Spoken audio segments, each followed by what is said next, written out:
श्री अकाल, स्वागत है तुहाडा सारिਆਂ ਦਾ NRI वर्ड ਦੀ ਇੱਕ ਹੋਰ ਖਾਸ ਪੇਸ਼ਕਸ਼ ਦੇ ਵਿੱਚ। ਕੈਨੇਡਾ ਭਰ ਦੀਆਂ ਸਰਗਰਮੀਆਂ ਦੇ ਨਾਲ ਅਸੀਂ ਇੱਕ ਵਾਰੀ ਫੇਰ ਤੋਂ ਹਾਜ਼ਰ ਹਾਂ। ਬੀਤੇ ਹਫ਼ਤੇ ਕੀ ਕੁਝ ਰਿਹਾ ਕੈਨੇਡਾ ਵਿੱਚ ਖਾਸ, ਸਿਆਸਤ ਤੋਂ ਲੈ ਕੇ ਮਨੋਰੰਜਨ ਤੱਕ ਹਰ ਪੱਖ ਤੇ ਰਹੇਗੀ ਨਜ਼ਰ ਅੱਜ NRI वर्ड ਵਿੱਚ। शुरुआत करते हाँ ब्रिटिश कोलंबिया तो। हाल ही में ब्रिटिश कोलंबिया की NDP सरकार वालों अपना पहला बजट रिलीज़ किया गया। बजट रिलीज़ करने तो बाद प्रीमियर जॉन हॉर्गन ने खास तौर पर साउथ एशियन मीडिया नाल मुलाकात की थी ਅਤੇ बजट संबंधी विचार चर्चा की थी। पेश है एक खास रिपोर्ट। BC ਦੇ ਪ੍ਰੀਮੀਅਰ ਆਨਰੇਬਲ ਜੌਨ ਹਾਰਗਨ ਵੱਲੋਂ ਸਰੀ ਦੇ ਵਿੱਚ ਸਾਊਥ ਏਸ਼ੀਅਨ ਮੀਡੀਆ ਅਤੇ ਪੰਜਾਬੀ ਪ੍ਰੈਸ ਕਲੱਬ ਨਾਲ ਰਾਉਂਡ ਟੇਬਲ ਮੀਟਿੰਗ ਕੀਤੀ ਗਈ, ਜਿਸ ਦਾ ਮੁੱਖ ਉਦੇਸ਼ BC ਬਜਟ 2018 ਉੱਪਰ ਚਰਚਾ ਕਰਨਾ ਸੀ। First order of business, of course, was to eliminate the tolls. That's putting money directly back into the pockets of people south of the Fraser. That's led to an increased use of the Port Mann Bridge and a decline in use of Alex Fraser and Patello, which takes the strain off that infrastructure. Housing affordability was the number one issue, and we've taken steps in our recent budget, a 30-point plan. ਇਸ ਮੌਕੇ premier ਦੇ ਨਾਲ ਸਰੀ delta ਤੋਂ MLA Ravi ਕਾਲੋਂ, Jagroop Brar, Harry Bains ਅਤੇ ਰਚਨਾ ਸਿੰਘ ਵੀ ਮੌਜੂਦ ਸਨ। ਇਹਨਾਂ ਨੇ ਦਾਅਵਾ ਕੀਤਾ ਹੈ ਕਿ ਜੋ ਬਜਟ ਵਿੱਚ ਕਿਹਾ ਗਿਆ ਹੈ ਉਹ ਪੂਰਾ ਕਰਕੇ ਦਿਖਾਉਣਗੇ, ਚਾਹੇ ਉਹ ਸਰੀ ਹਸਪੀਟਲ ਦੀ ਗੱਲ ਹੋਵੇ, ਪਟੋਲੋ ਬ੍ਰਿਜ ਦੀ ਜਾਂ ਹਾਊਸਿੰਗ ਅਫੋਰਡੇਬਿਲਿਟੀ ਦੀ। ਪ੍ਰੀਮੀਅਰ ਹੌਰਗਨ ਅੱਜ ਇੱਥੇ ਆਏ ਸਾਊਥ ਏਸ਼ੀਅਨ ਮੀਡੀਆ ਨਾਲ ਗੱਲ ਕਰਨ ਲਈ, ਤੇ ਅੱਜ ਆਈ ਥਿੰਕ ਕਿ ਜਿਹੜੀ ਜ਼ਿਆਦਾ ਫੋਕਸ ਰਿਹਾ ਬਜਟ ਦੇ ਉੱਤੇ ਹੀ ਰਿਹਾ। ਜਿਹੜੀਆਂ ਸਾਡੀ ਬਜਟ ਵਿੱਚ ਕਮਿਟਮੈਂਟ ਸੀਗੀਆਂ ਔਰ ਜਿਹੜੀ ਸਰੀ ਨੂੰ ਮੱਦੇ ਨਜ਼ਰ ਰੱਖ ਕੇ ਜਿਹੜੀਆਂ ਉਹ ਲੋੜਾਂ ਹੈਗੀਆਂ ਉਹ ਉੱਭਰ ਕੇ ਆਈਆਂ। ਅਤੇ ਸਾਡੀ ਜਿਵੇਂ ਗਵਰਨਮੈਂਟ ਦੀ ਕਮਿਟਮੈਂਟ ਹੈਗੀ ਹੈ ਟੂ ਸਭ ਤੋਂ ਜ਼ਿਆਦਾ ਜਿਹੜੀ ਵੱਡੀ ਗੱਲ ਹੈ ਕਿ ਅਸੀਂ ਅਫੋਰਡੇਬਿਲਿਟੀ ਦੇ ਇਸ਼ੂ 'ਤੇ ਕਾਫੀ ਜ਼ਿਆਦਾ ਅਸੀਂ ਚਿੰਤਾ ਸਾਡੀ ਹੈਗੀ ਹੈ, ਅਤੇ ਸਾਡੀ ਉਹਦੇ 'ਤੇ ਬਹੁਤ ਵੱਡੀ ਕਮਿਟਮੈਂਟ ਹੈਗੀ ਹੈ। Whether it is housing issues, whether it is education, whether it is hospital, ਇਹ ਸਾਰੇ ਜਿਹੜੇ ਇਸ਼ੂਜ਼ ਹੈ ਜਿਹੜੇ ਸਰੀ ਕਿਉਂਕਿ ਬਹੁਤ ਜ਼ਿਆਦਾ ਪਛੜਿਆ ਹੋਇਆ ਸੀਗਾ ਇਹਨਾਂ ਚੀਜ਼ਾਂ ਵਿੱਚ, ਇਹਨਾਂ ਸਾਰੇ ਇਸ਼ੂਜ਼ ਨੂੰ ਲੈ ਕੇ ਜਿਹੜੀ ਸਾਡੇ ਬਜਟ ਵਿੱਚ ਕਮਿਟਮੈਂਟ ਹੈਗੀ ਹੈ ਉਹੀ ਅੱਜ ਸਾਡੇ ਪ੍ਰੀਮੀਅਰ ਨੇ ਸਾਰੇ ਮੀਡੀਆ ਦੇ ਨਾਲ ਸ਼ੇਅਰ ਕੀਤੀ। ਅੱਜ ਸਾਡੀ ਜਿਹੜੀ ਸਰਕਾਰ ਉਹ ਫੁੱਲੀ ਕਮਿਟਡ ਹੈ ਕਿ ਇੱਥੇ ਨਵਾਂ ਜਿਹੜਾ ਹਸਪੀਟਲ ਬਣਨਾ ਚਾਹੀਦਾ, ਚਾਹੇ ਲਿਬਰਲ ਸਰਕਾਰ ਨੇ ਜਿਹੜੀ ਉਹ ਜ਼ਮੀਨ ਹੈ ਹਸਪਤਾਲ ਵਾਸਤੇ ਲਈ ਸੀ ਉਹ ਵੇਚ ਦਿੱਤੀ ਸੀ। ਸਰੀ ਵਾਸਤੇ ਮੈਨੂੰ ਇਸ ਗੱਲ ਦੀ ਖੁਸ਼ੀ ਹੈ, ਪਹਿਲੀ ਵਾਰੀ ਜਿਹੜਾ ਇਤਿਹਾਸ ਦੇ ਵਿੱਚ ਪਿਛਲੇ 20 ਸਾਲਾਂ ਦੇ ਵਿੱਚ ਮੈਂ ਗੱਲ ਦਾਅਵੇ ਨਾਲ ਕਹਿ ਸਕਦਾ ਜਦੋਂ ਦਾ ਮੈਂ ਸਿਆਸਤ ਦੇ ਵਿੱਚ ਆਇਆ ਕਿ ਸਭ ਤੋਂ ਵੱਡੇ ਜਿਹੜੇ ਵਾਅਦੇ ਸਰੀ 'ਚ ਵਾਸਤੇ ਕੀਤੇ ਗਏ ਸੀਗੇ ਤੇ ਉਹ ਇੱਕ ਇੱਕ ਕਰਕੇ ਪੂਰੇ ਹੋ ਰਹੇ ਆ। ਟੋਲ ਹਟਾਉਣ ਦਾ ਵਾਅਦਾ ਕੀਤਾ ਗਿਆ ਸੀ, ਟੋਲ ਹਟਾ ਦਿੱਤੇ ਗਏ ਆ। ਹਸਪੀਟਲ ਬਣਾਉਣ ਦਾ ਵਾਅਦਾ ਕੀਤਾ ਗਿਆ ਸੀ, ਉਹਦੀ ਐਲਾਨ ਹੋ ਚੁੱਕਿਆ ਬੜੇ ਪਹਿਲੇ 3-4 ਮਹੀਨਿਆਂ ਦੇ ਵਿੱਚ। ਪਟੋਲੋ ਬ੍ਰਿਜ ਦਾ ਵਾਅਦਾ ਕੀਤਾ ਗਿਆ ਸੀ, ਉਹਦੀ 1.3 ਬਿਲੀਅਨ ਜਿਹੜੀ ਫੰਡਿੰਗ ਆ ਉਹ ਇਸ ਬਜਟ ਦੇ ਵਿੱਚ ਹੈਗੀ ਆ ਆਲਰੇਡੀ। ਸਕੂਲ ਬਣਾਉਣ ਦਾ ਵਾਅਦਾ ਕੀਤਾ ਗਿਆ ਸੀ, 5 ਨਵੇਂ ਸਕੂਲ ਜਿਹੜੇ ਇਸ ਬਜਟ ਦੇ ਵਿੱਚ ਹੈਗੇ, ਹੋਰ ਸਕੂਲ ਪਲੈਨਿੰਗ ਦੇ ਵਿੱਚ ਹੈਗੇ, ਉਹ ਜਿਹੜਾ ਕੰਮ ਹੋ ਚੁੱਕਿਆ। ਇੱਕ ਇਸ਼ੂ ਜਿਹੜਾ ਕਿ ਬੜਾ ਵੱਡਾ ਸੈਕਟਰ ਹੈ BC ਦੇ ਲਈ ਉਹ ਹੈਗਾ ਐਗਰੀਕਲਚਰ ਸੈਕਟਰ, ਉਹਨੂੰ ਅੱਜ ਨਹੀਂ ਕਵਰ ਕੀਤਾ ਗਿਆ। ਸਾਨੂੰ ਇਹ ਦੱਸੋ ਕਿ ਜੋ ਕਿ ਫਾਰਮਰਸ ਇਕੱਲੇ BC ਦੇ ਵਿੱਚ ਹੀ ਨਹੀਂ, ਇਕੱਲੇ ਕੈਨੇਡਾ ਪੂਰੇ ਵਰਲਡ ਦੇ ਵਿੱਚ ਹੀ ਬੜਾ ਸਫਰ ਕਰ ਰਹੇ ਨੇ, BC ਗਵਰਨਮੈਂਟ ਕੀ ਐਸਾ ਕਰ ਰਹੀ ਹੈ ਕਿ ਜਿੱਥੇ ਫਾਰਮਰਸ ਨੂੰ ਉਹਨਾਂ ਦੀ ਜਿਹੜੀ ਫਸਲ ਆ, ਚਾਹੇ ਉਹ ਬਲੂਬੇਰੀ ਹੈ, ਚਾਹੇ ਉਹ ਕਿਸੇ ਵੀ ਤਰ੍ਹਾਂ ਦੀ ਫਸਲ ਹੈ, ਉਹਨੂੰ ਪ੍ਰੋਟੈਕਟ ਕੀਤਾ ਜਾਏ? ਸੋ ਬਹੁਤ ਵਧੀਆ ਸਵਾਲ ਹੈਗਾ। ਆਪਾਂ ਨੂੰ ਪਤਾ ਕਿ ਸਾਡੀ ਆਪਣੀ ਕਮਿਊਨਿਟੀ ਵੀ ਫਾਰਮਿੰਗ ਦੇ ਵਿੱਚ ਬਹੁਤ ਜ਼ਿਆਦਾ ਇਨਵੋਲਵ ਹੈਗੀ, ਖਾਸ ਕਰ BC ਦੇ ਵਿੱਚ। ਅਸੀਂ ਪ੍ਰੋਗਰਾਮ ਲਿਆ ਰਹੇ ਹਾਂ, ਸਾਡੀ ਮਿਨਿਸਟਰ ਲੈਣਾ ਪੌਪਮਮ ਹੁਣੀ, ਗਰੋ BC, ਫੀਡ BC, ਬਾਈ BC, 3 ਨੁਕਾਤੀ ਜਿਹੜੇ ਅਸੀਂ ਪ੍ਰੋਗਰਾਮ ਨੂੰ ਸ਼ੁਰੂ ਕੀਤਾ ਕਿ ਅਸੀਂ BC ਦੇ ਗਰੋਅਰ ਨੂੰ ਕਿੱਦਾਂ ਸਪੋਰਟ ਕਰੀਏ ਤਾਂ ਕਿ ਅਸੀਂ ਵਧੀਆ ਜਿਹੀਆਂ ਫਸਲਾਂ ਇੱਥੇ ਗਰੋ ਕਰ ਸਕੀਏ। ਫਿਰ ਫੀਡ BC ਦਾ ਮਤਲਬ ਹੈਗਾ ਜਿਹੜੇ ਸਾਡੇ ਗੌਰਮੈਂਟ ਦੇ ਅਦਾਰੇ ਹੈਗੇ, ਹਸਪਤਾਲ ਹੈਗੇ ਆ, ਆਪਣੇ ਸੀਨੀਅਰਸ ਕੇਅਰ ਹੋਮ ਹੈਗੇ ਆ, ਸਕੂਲਸ ਹੈਗੇ ਆ, ਉੱਥੇ ਅਸੀਂ BC ਦਾ ਪ੍ਰੋਡਕਟ ਉਹਨਾਂ ਨੂੰ ਉੱਥੇ ਵਰਤਿਆ ਜਾਵੇ। ਅਤੇ ਫਿਰ ਹੈਗਾ ਬਾਈ BC, ਮੀਨ BC ਦੇ ਵਿੱਚੋਂ ਅਸੀਂ ਤਕਰੀਬਨ ਬਾਏ ਕਰਕੇ ਅਤੇ ਆਪਣੇ ਜਿਹੜੇ ਬਾਕੀ ਲੋਕਲ ਹੈਗੇ ਆ ਮਾਰਕੀਟ ਦੇ ਵਿੱਚ ਉਹਨੂੰ ਸਪੋਰਟ ਕਰੀਏ, ਉਹਦੀ ਮਾਰਕੀਟਿੰਗ ਵਧਾਉਣ ਵਾਸਤੇ। ਸੋ ਤਕਰੀਬਨ $29 ਮਿਲੀਅਨ ਆਮ ਟੋਲ ਕੇ ਖਰਚ ਹੋ ਰਹੇ ਆ ਇਸ ਏਰੀਆ ਦੇ ਵਿੱਚ ਫਾਰਮਰਾਂ ਦੀ ਸਪੋਰਟ ਵਾਸਤੇ, ਅਤੇ ਜਿਹੜਾ ALR ਨੂੰ ਸਟਰੋਂਗ ਬਣਾਉਣ ਵਾਸਤੇ, ਅਤੇ ਜਿਹੜੇ ਹੈਗੇ ਆ ਗਰੋਅਰਸ ਅਤੇ ਬਾਕੀ ਉਹਨਾਂ ਦੀ ਮਾਰਕੀਟਿੰਗ, ਉਹ ਸਾਰਾ ਕੁਛ ਕਿੱਦਾਂ ਅਸੀਂ ਸਪੋਰਟ ਕਰ ਸਕਦੇ ਹਾਂ। ਕਾਫੀ ਧਿਆਨ ਦਿੱਤਾ ਜਾ ਰਿਹਾ ਅੱਜ 16 ਸਾਲ ਬਾਅਦ, ਤਾਂ ਕਿ ਅਸੀਂ ਜਿਹੜੇ ਸਾਡੇ ਫਾਰਮਰਸ ਹੈਗੇ ਆ ਉਹ ਸਸਟੇਨ ਕਰ ਸਕਣ, ਉਹ ਆਪਣੀ ਉਹਨਾਂ ਦੀ ਇਕਨੋਮਿਕ ਕੰਡੀਸ਼ਨ ਇਹ ਹੋਏ ਕਿ ਉਹ ਆਪਣੇ ਫਾਰਮ 'ਤੇ ਰਹਿ ਕੇ ਆਪਣੀ ਰੋਟੀ ਕਮਾ ਸਕਣ, ਅਤੇ ਨਾਲ ਦੀ ਨਾਲ ਜਿਹੜਾ ਪ੍ਰੋਡਕਟ ਹੈਗਾ ਉਹ ਲੋਕਾਂ ਨੂੰ ਮਿਲੇ। ਅਸੀਂ ਆਪਣੀ ਜਿਹੜੀ ਹੈਗੀ ਆ ਲੋਕਲ ਜਿਹੜੀ ਸਾਡੀ ਗਰੋਨ ਪ੍ਰੋਡਕਟ ਹੈ ਉਹ ਹੀ ਅਸੀਂ BC ਦੇ ਵਿੱਚ ਵਰਤੀਏ। ਕੋਸ਼ਿਸ਼ ਇਹ ਹੈਗੀ ਆ ਤਾਂ ਕਿ ਅਸੀਂ ਵੱਧ ਤੋਂ ਵੱਧ ਇਹ ਸਾਡੇ ਲੋਕਲ ਜਿਹੜੇ ਗਰੋਅਰਾਂ ਦੀ ਸਪੋਰਟ ਹੋ ਸਕੇ। ਪ੍ਰੀਮੀਅਰ ਜੌਨ ਹਾਰਗਨ ਦਾ ਕਹਿਣਾ ਹੈ ਕਿ BC ਬਜਟ 2018 ਵਿੱਚ ਸਮਾਲ ਬਿਜ਼ਨਸ ਅਤੇ ਮਿਡਲ ਕਲਾਸ ਫੈਮਿਲੀਜ਼ ਦੇ ਹਿੱਤਾਂ ਦਾ ਖਾਸ ਖਿਆਲ ਰੱਖਿਆ ਗਿਆ ਹੈ ਅਤੇ ਵੱਡੇ ਬਿਜ਼ਨਸ ਉੱਪਰ ਹੀ ਟੈਕਸ ਲਾਏ ਗਏ ਹਨ। ਪ੍ਰੀਮੀਅਰ ਅਨੁਸਾਰ ਉਹਨਾਂ ਨੇ ਜੋ ਵਾਅਦੇ ਇਲੈਕਸ਼ਨ ਦੌਰਾਨ ਕੀਤੇ ਸਨ ਉਹ ਪੂਰੇ ਕਰਨਗੇ। ਹੋਲੀ ਦੇ ਸੰਬੰਧ ਵਿੱਚ ਮਿਸਿਸਾਗਾ ਦੇ ਰਾਮ ਮੰਦਿਰ ਵਿਖੇ ਖਾਸ ਸਮਾਗਮ ਉਲੀਕਿਆ ਗਿਆ, ਜਿਸ ਵਿੱਚ ਓਨਟਾਰੀਓ ਦੀ ਪ੍ਰੀਮੀਅਰ ਕੈਥਲੀਨ ਵਿਨ ਨੂੰ ਖਾਸ ਤੌਰ ਤੇ ਸੱਦਿਆ ਗਿਆ ਸੀ। ਇਸ ਮੌਕੇ ਤਾਸਾ ਵਜਾ ਕੇ ਉਹਨਾਂ ਦਾ ਸਵਾਗਤ ਕੀਤਾ ਗਿਆ ਤੇ ਹੋਲੀ ਦੀ ਪੂਜਾ ਵੀ ਕੀਤੀ ਗਈ।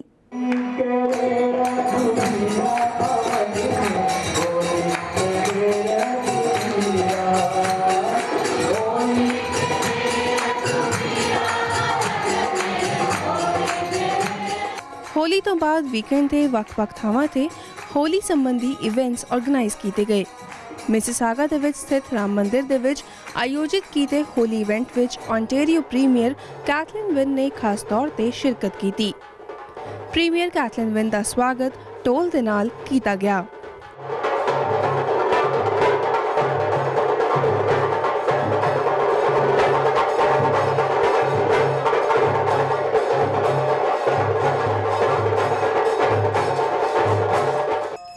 इस इवेंट की शुरुआत आरती के नाल की गई।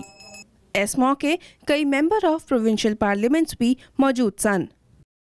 ਜਿਹੜੀ ਹੋਲੀ ਹੈਗੀ ਆ ਇਹ ਇਟਸ ਆਲ ਅਬਾਊਟ ਰੀਨਿਊਅਲ ਤੇ ਇਸ ਦੇ ਨਾਲ ਨਾਲ ਅਸੀਂ ਹੋਲੀ ਦੇ ਨਾਲ ਨਾਲ ਪੰਜਾਬ ਦੇ ਵਿੱਚ ਹੋਲਾ ਮਹੱਲਾ ਵੀ ਮਨਾਉਂਦੇ ਆ। ਹੋਲਾ ਮਹੱਲਾ ਜਿਹੜਾ ਹੈ it is a symbol of optimism, hope and positivity. तो असी सारे ही अज इत्थे रल मिल के होली ते होला महल्ला मनाने के लिए पहुँचे हुए हैं। आज जो यहाँ की प्रीमियर ने यहाँ पे राम मंदिर में जो विज़िट किया, हम लोगों ने बहुत एंजॉय किया।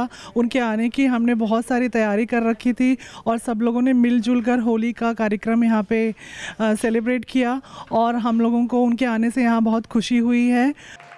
ਕਾਬਲੇ ਗੌਰ ਹੈ ਕਿ ਹੁਣ ਜਦ ਇਲੈਕਸ਼ਨ ਨੂੰ ਥੋੜਾ ਹੀ ਸਮਾਂ ਰਹਿ ਗਿਆ ਹੈ ਤਾਂ ਵੱਖ-ਵੱਖ ਸਿਆਸਤਦਾਨਾਂ ਵੱਲੋਂ ਕੋਸ਼ਿਸ਼ ਕੀਤੀ ਜਾ ਰਹੀ ਹੈ ਵੱਖ-ਵੱਖ ਕਮਿਊਨਿਟੀ ਦੇ ਨਾਲ ਵਿਚਰਨ ਦੀ ਤੇ ਅਜਿਹੇ ਇਵੈਂਟਸ ਇਸ ਲਈ ਸਹਾਈ ਸਿੱਧ ਹੁੰਦੇ ਹਨ। ਹੋਲੀ ਦਾ ਤਿਉਹਾਰ ਭਾਰਤ ਤੋਂ ਬਾਹਰ ਵਿਦੇਸ਼ਾਂ ਵਿੱਚ ਵੀ ਪੂਰੀ ਧੂਮਧਾਮ ਤੇ ਉਤਸ਼ਾਹ ਨਾਲ ਮਨਾਇਆ ਜਾਂਦਾ ਹੈ। यूपीका यानी उत्तर प्रदेशीज इन कैनेडा वालों होली दे त्योहार मौके एक खास समागम उलीकिया गया सी, जिस विच लोकां ने वध चढ़ के इस त्योहार दा आनंद माणिया।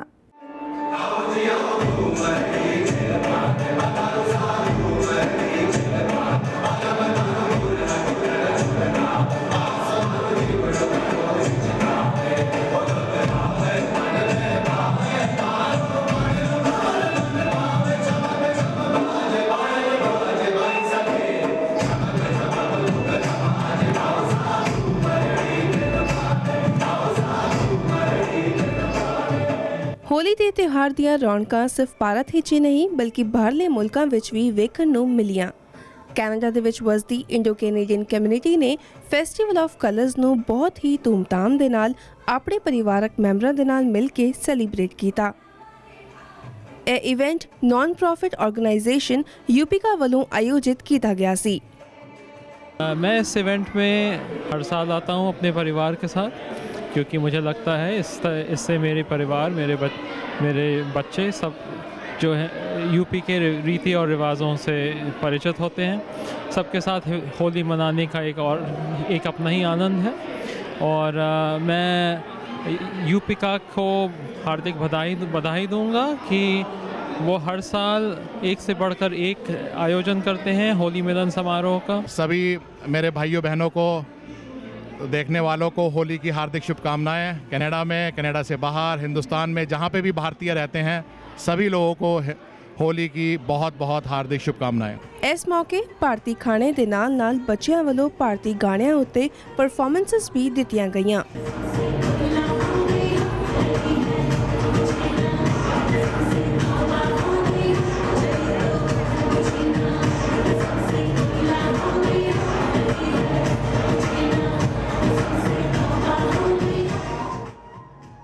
फॉर्चुनेटली मुझे इतनी जल्दी ये ग्रुप मिल गया टू फील लाइक होम। काफ़ी अच्छा लग रहा है यहाँ पे और मैंने एक्सपेक्ट नहीं किया था इतनी जल्दी कि मुझे कोई चीज़ मिल जाएगी। और जितने भी नए कनाडा में बसने वाले लोग हैं या जो प्लान कर रहे हैं उनसे मेरा मैसेज यही है कि यूपीका की वेबसाइट पे आप जाएं और रजिस्टर करें अपने आप को। जो भी आपको हेल्प मिल सकेगी वो हेल्प मिलेगी, जो रास्ता आपको दिखाया जा सकता होगा वो रास्ता दिखाया जाएगा और एक होमली फीलिंग होती है वो आपको यहाँ पे मिलेगी। आज उन्होंने यहाँ पे शानदार प्रोग्राम का अरेंजमेंट किया हुआ है, कलरफुल दिखा दिया है पूरा, जैसे होली का कलर होता है वैसे ही डेकोरेशन यहाँ पे हुई है और परफॉर्मेंस भी ऐसे ही है, रंग बिरंगी पूरी परफॉर्मेंसेस है। आज हम यहाँ पे आए हैं ये सब देखने के लिए and today we feel very great. Canada ਇੱਕ ਮਲਟੀਕਲਚਰਲ ਕੰਟਰੀ ਹੈ ਜਿੱਥੇ ਹਰ ਇੱਕ ਵੱਖਰੀ ਕਮਿਊਨਿਟੀ ਨੂੰ ਆਪਣੇ ਤਿਉਹਾਰ ਮਨਾਉਣ ਦੀ ਖੁੱਲ੍ਹ ਹੈ ਅਤੇ ਅਜਿਹੇ ਮੌਕਿਆਂ ਰਾਹੀਂ ਹਰ ਇੱਕ ਕਮਿਊਨਿਟੀ ਨੂੰ ਬਾਕੀ ਕਮਿਊਨਿਟੀਜ਼ ਦੇ ਫੈਸਟੀਵਲਸ ਅਤੇ ਟ੍ਰੈਡੀਸ਼ਨਸ ਬਾਰੇ ਜਾਣਕਾਰੀ ਮਿਲਦੀ ਹੈ।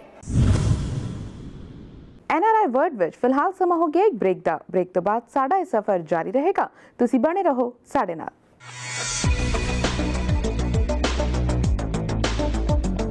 ते हुण तुहाडी मुलाकात कराउंदे हां एक अजिहे कमेडियन राही जिन्हां ने अपनी कला राही चंगा ना खटिया ते कईयां दे फेवरेट कमेडियन बने ने। जी हाँ, गल कर रहे हैं अमित टंडन दी जो बीते दिनी कैनेडा विजिट ते सन ते कैनेडा दी वख-वख सिटीज़ विच उन्हां दे शोज़ भी ऑर्गेनाइज कीते गए। पेश है एक खास मुलाकात अमित टंडन दे नाल। इस वेले साडे नाल जुड़न जा रहे हैं एक अजिहे कमेडियन जिन्हां दी कॉमेडी सिर्फ भारत दे विच ही नहीं बल्कि पूरी दुनिया दे विच फेमस है। He is also known as the married guy. जी हाँ, असीं गल कर रहे हैं कॉमेडियन अमित टंडन दी जो अपनी कॉमेडी का टैलेंट लैके खास करके पहली बारी कैनेडा पहुंचे हैं। Sat Shri Akal, very warm welcome to PTC Punjabi. How excited you are for your show which is actually the first time in Canada? I am very excited. इनदे तो बैटर की हो सकता भी तुसी पहली बार आओ तो तुहाडियां टिकटां विक जान सारियां ते तां करके तैयारी पूरी है अपनी तरफों। I am hoping people come in time and we start in time. पहले क्या सी शुरू मैं जो शो सी मैं अराउंड 90 मिनट्स 1.5 घंटे ते कर रहा सी बट समहाउ लोगों का प्यार इन्ना मिलता रहिंदा ना वो उठन देंदे मैनू जान देंदे ना। जानना चाहांगे यूजली तुसी फोकस करते हो मिडिल क्लास फैमिलीज़ ते पर ज़्यादातर फोकस आई थिंक तुहाडा कॉर्पोरेट वर्ल्ड दे विच भी रहिंदा है। कॉर्पोरेट वर्ल्ड वाले मैं ज़्यादा गल हुण नहीं करता मतलब स्टेज पर जो मैं पब्लिक शोज़ करता क्योंकि हुंदा क्या है कि मिक्सचर हुंदा लोगों का ऑडियंस का। Although I can talk about it more पर फिर मैंने हुंदा भी कनैक्शन सारिਆਂ ਨਾਲ बैठना चाहिए। ठीक है, बिकॉज मैं रियलाइज़ किया जो मिडिल क्लास की गल कर रहे हो तो तुसी भी देख रहे हो, तुहाडे मम्मी भी देख रहे हैं, तो फादर भी देख रहे हैं, कोई बंदा बिजनेस ही चाहे या किसी जे मैं कॉर्पोरेट वाले ज़्यादा जोक्स करांगा तो उन्होंने उन्हें कनैक्ट नहीं होंगे।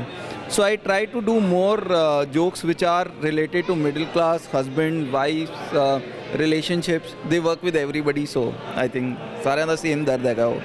Definitely, we all know that you are also known as the married guy, and ज़्यादातर youngsters भी ਤੁਹਾਨੂੰ ਕਾਫੀ follow ਕਰਦੇ ਨੇ। So Canadian audience ਤੁਹਾਡੇ ਕੋਲੋਂ ਕੀ expect ਕਰ ਸਕਦੀ ਹੈ? कैनेडियन ऑडियंस जो एक्सपैक्ट कर सकती है एक तो काफ़ी सारी स्टोरीज़ काफ़ी एक्सपीरियंसिस मेरे जेडे हुण US ते कैनेडा टूर दे रहे हैं वो काफ़ी मैं डिस्कस करांगा। आई थिंक क्योंकि उन्हां नाल भी कदी वो होया होएगा जदों पहली बार इत्थे आए होंगे तो then I talk about my family. So तुसी काफ़ी ऐसे किस्से कहानियाँ जो तुहाडे नाल कदी बचपन विच होए हैं जो तुहाडे नाल कदी एक्सपीरियंसिस होए हैं आई थिंक तुसी वो काफ़ी रिलेट करोगे जो मैं अपनी स्टोरी सुनावांगा। So I am hoping that's what people connect with. We look forward to it as well. Last question, apart from your busy schedule, do you plan to see our beautiful country? I've been seeing this country. Niagara false गए सी कल राती तो राती काफ़ी tension भी होगी क्योंकि बर्फ़ पै गई राती मैंने तो समझ नहीं आ रहा थी सवेरे आवांगे किमें। So I been to a few places so far. Vancouver भी आसपास विस्लर वगैरह गए हैं। That's I think you know everywhere I been having great host. I have family तो देख रहे हैं it's a lovely country. I don't think 1 week is enough for it. I think I have to come back again. Surrey विखे south Asian health forum वालों लंबी बीमारी तो जूझ रहे लोगों लई खास तौर पर एक हैल्थ सैमीनार ऑर्गेनाइज किया गया जिस विच लोगों नूं पहुंचण दा खुला सदा दिता गया सी। इस सैमीनार विच डिमेंशिया, हाइपरटेंशन वर्गियां बीमारियां नूं एड्रैस किया गया। लोगों लई यह सैमीनार काफ़ी हैल्पफुल साबित होया। सरी ਦੇ ਵਿੱਚ ਸਾਊਥ ਏਸ਼ੀਅਨ ਹੈਲਥ ਫੋਰਮ ਕਰਵਾਇਆ ਗਿਆ ਕਿ ਲੰਮੇ ਸਮੇਂ ਤੋਂ ਬਿਮਾਰੀਆਂ ਜਿਨ੍ਹਾਂ ਨੂੰ ਹੈਗੀਆਂ ਹੁੰਦੇ ਹੋਏ ਵੀ ਹੁਣ ਸਿਹਤਮੰਦ ਕਿਵੇਂ ਰਹਿ ਸਕਦੇ ਆ ਇਸ ਬਾਰੇ ਐਜੂਕੇਟ ਕਰਨ ਲਈ ਇਹ ਫੋਰਮ ਕਰਵਾਇਆ ਗਿਆ। ਮੇਰੇ ਨਾਲ ਡਾਕਟਰ ਗੁਲਜ਼ਾਰ ਸਿੰਘ ਚੀਮਾ ਹਨ। ਮੈਨੂੰ ਯਾਦ ਹੈ ਆਪਾਂ ਪਿਛਲੇ 4-5 ਸਾਲ ਤੋਂ ਇਹ ਫੋਰਮ ਇੱਦਾਂ ਕਰਵਾਉਂਦੇ ਆ ਰਹੇ ਹਾਂ। ਕੀ ਮੇਨ ਮਕਸਦ ਕੀ ਹੈਗਾ ਇਹਦਾ? ਸਭ ਤੋਂ ਪਹਿਲਾ ਮਕਸਦ ਇਹ ਕਿ ਸਿਰਫ अपनी ना बैक तो देखो भी किन्ने लोग अपने आए ने। मकसद है भी सारा इन्हों प्रॉपर जी एजुकेशन प्रोवाइड करनी इन्हों सिर्फ कन्वर्सेशन आप करने कि अवेयरनेस रेज करने पे हैं कि जड़ियाँ साड़ी कम्यूनिटी में प्रॉब्लम्स ने जिस तरह डायबिटीज़ की हुई, हाई ब्लड प्रैशर की हुई, किडनी प्रॉब्लम्स हुई, कोलेस्ट्रॉल की प्रॉब्लम हुई या इस्कीमिक हार्ट डिजीज़ हुई या डिमेंशिया होया, इन्हों की अवेयरनेस रेज करने पे हैं। जेडे ये फायदा यदा हुंदा कि ਛੋਟੀ ਛੋਟੀਆਂ ਗੱਲਾਂ ਕਰੀ ਦੀਆਂ, ਇਨਫੋਰਮੇਸ਼ਨ ਦੇਈ ਦੀ ਹੈ। ਪਿਛਲੇ 10 ਸਾਲਾਂ ਦੇ ਵਿੱਚ ਅਵੇਅਰਨੈਸ ਇੰਨੀ ਰੇਜ਼ ਹੋ ਗਈ ਹੈ ਕਿ ਪੀਪਲ ਆ ਜਿਹੜੇ ਪੇਸ਼ੈਂਟ ਨੇ ਉਹ ਈਵਨ ਕਈ ਡਾਕਟਰਸ ਕਹਿ ਰਹੇ ਨੇ ਵੀ ਜ਼ਿਆਦਾ ਐਜੂਕੇਸ਼ਨ ਦੇਤੀ ਹੈ। ਤੁਸੀਂ ਸਮਝ ਸਕਦੇ ਹੋ ਵੀ ਕਿੰਨੀ ਇੰਪੋਰਟੈਂਟ ਗੱਲ ਹੈ ਕਿ ਜਿਹੜੀ ਹਰ ਆਦਮੀ ਨੂੰ ਉਹਦੀ ਤਕਲੀਫ ਬਾਰੇ ਐਜੂਕੇਟ ਕਰਨਾ ਬਹੁਤ ਚੰਗੀ ਗੱਲ ਹੈ। ਫॉर एग्जांपल ਕਿ ਜੇ ਤੁਹਾਨੂੰ ਬਲੱਡ ਪ੍ਰੈਸ਼ਰ ਦੀ ਪ੍ਰੋਬਲਮ ਹੈ, ਕਦੋਂ ਤੁਸੀਂ ਡਾਇਗਨੋਸਿਸ ਤੁਹਾਡਾ ਹੋਇਆ, ਕਿਦੋਂ ਮੈਡੀਸਨ ਲੈਣੀ ਹੈ, ਕਦੋਂ ਡਾਕਟਰ ਕੋਲ ਜਾਣਾ, ਕਿਸ ਹਿਸਾਬ ਨਾਲ ਖਾਣਾ ਪੀਣਾ, ਵੇਟ ਕਿਸ ਤਰ੍ਹਾਂ ਰੱਖਣਾ। ਇਸੇ ਤਰ੍ਹਾਂ ਜਿਸ ਤਰ੍ਹਾਂ ਸ਼ੂਗਰ ਵਾਲੇ ਮਰੀਜ਼ ਨੇ ਉਹਨਾਂ ਵਾਸਤੇ ਜ਼ਰੂਰੀ ਹੈ ਕਿ ਉਹਨਾਂ ਦੇ ਇਨੀਸ਼ੀਅਲੀ ਕੀ ਪ੍ਰੋਬਲਮ ਨੇ, ਕੰਪਲਿਕੇਸ਼ਨਾਂ ਕੀ ਹੋ ਸਕਦੀਆਂ, ਮੈਡੀਸਨ ਕਿਹੜੀ ਲੈਣੀ ਹੈ, ਆਪਣੇ ਆਪ ਤੁਸੀਂ ਕੀ ਕਰ ਸਕਦੇ ਹੋ ਜਦੋਂ ਤੁਸੀਂ ਇੰਡੀਆ ਜਾਂਦੇ ਹੋ, ਫਿਰ ਕੀ ਕਰਨਾ ਹੈ, ਕਿਹੜੀ ਮੈਡੀਸਨ ਤੁਸੀਂ ਜਦੋਂ ਮੈਡੀਸਨ ਆਪਾਂ ਲੈਂਦੇ ਹਾਂ ਉਹਨੂੰ ਚੇਂਜ ਕਿਉਂ ਕਰਨੇ ਆ। ਸੋ ਇਹ ਬੇਸਿਕ ਅਵੇਅਰਨੈਸ। ਡਾਕਟਰ ਸਾਹਿਬ ਤੁਸੀਂ ਕਿਹਾ ਕਿ ਲੰਬੇ ਸਮੇਂ ਤੋਂ ਕਰਦੇ ਆ ਰਹੇ, ਪਰ ਕਦੀ ਫਾਈਂਡ ਆਊਟ ਕਰਨ ਦੀ ਕੋਸ਼ਿਸ਼ ਕੀਤੀ ਕਿ ਕਿੰਨਾ ਕਿ ਲੋਕਾਂ ਨੂੰ ਇਹਦਾ ਫਰਕ ਪਿਆ?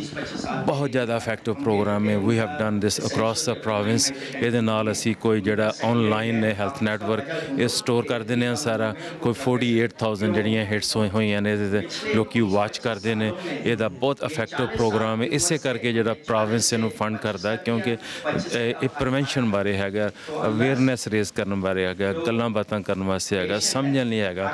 ਕਿਉਂਕਿ ਜਿਹੜੀ ਸਾਡੀ ਪਾਪੂਲੇਸ਼ਨ ਹੈ ਉਹਦਾ ਨੰਬਰ ਵੱਧਦਾ ਪਿਆ, ਨੰਬਰ ਦੇ ਨਾਲ ਏਜ ਗਰੁੱਪ ਵੀ ਵੱਧਦਾ ਪਿਆ, ਪ੍ਰੋਬਲਮ ਵੱਧਦੀਆਂ ਪਈਆਂ। ਲੋਕੀ ਸੋਚਦੇ ਨੇ ਵੀ ਇਹ ਛੋਟੀ ਛੋਟੀਆਂ ਗੱਲਾਂ ਨੇ ਆਪਾਂ ਠੀਕ ਕਰ ਸਕਦੇ ਹਾਂ। So it's basically awareness campaign but continuous campaign. It's very effective and it's very cost effective actually. ਦੇਖੋ ਇਹ ਬਹੁਤ ਹੀ ਜ਼ਰੂਰਤ ਹੈਗੀ ਜਿਹੜੀ ਹੈਲਥ ਕੇਅਰ ਹੁੰਦੀ ਆ ਨਾ, ਤੁਹਾਡੀ ਜਿਹੜੀ ਸਿਹਤ ਆ ਉਹ ਸਿਰਫ ਡਾਕਟਰ ਦੀ ਨਹੀਂ ਜ਼ਿੰਮੇਵਾਰੀ, ਸਾਡੀ ਵੀ ਜ਼ਿੰਮੇਵਾਰੀ ਹੁੰਦੀ ਵੀ ਅਸੀਂ ਆਪਣੀ ਸਿਹਤ ਦਾ ਧਿਆਨ ਰੱਖੀਏ ਤੇ ਨਾਲੇ ਜਿਹੜੀਆਂ ਬਿਮਾਰੀਆਂ ਫੈਲਦੀਆਂ ਆ ਉਹਨਾਂ ਦਾ ਸਾਡੇ ਕੋਲ ਐਜੂਕੇਸ਼ਨ ਵੀ ਹੋਣੀ ਚਾਹੀਦੀ ਆ। ਸਾਡੀ ਕਮਿਊਨਿਟੀ ਵਿੱਚ ਆਪਾਂ ਸਾਰਿਆਂ ਨੂੰ ਪਤਾ ਡਾਇਬੀਟੀਜ਼ ਬਹੁਤ ਹੀ ਵੱਡਾ ਇਸ਼ੂ ਹੈਗਾ ਆ। ਇਸ ਕਰਕੇ ਪੰਜਾਬੀ ਦੇ ਵਿੱਚ ਡਾਇਬੀਟੀਜ਼ ਬਾਰੇ ਐਜੂਕੇਸ਼ਨ ਵੀ ਮਿਲਦਾ ਆ। ਇੱਕ ਹੋਰ ਗੱਲ ਅੱਜ ਕੱਲ੍ਹ ਆਪਾਂ ਬਾਹਲੀ ਸਾਹਮਣਾ ਨਹੀਂ ਕਰ ਰਹੇ ਸਾਡੀ ਕਮਿਊਨਿਟੀ ਵਿੱਚ, ਇਹ ਇਸ਼ੂ ਹਰੇਕ ਕਮਿਊਨਿਟੀ ਵਿੱਚ ਆ, ਸਿਰਫ ਸਾਡੀ ਕਮਿਊਨਿਟੀ ਵਿੱਚ ਹੈ ਨਹੀਂ। ਇਹ ਹੈਗਾ ਆ ਮੈਂਟਲ ਹੈਲਥ ਡਿਪਰੈਸ਼ਨ ਇਸ਼ੂਜ਼।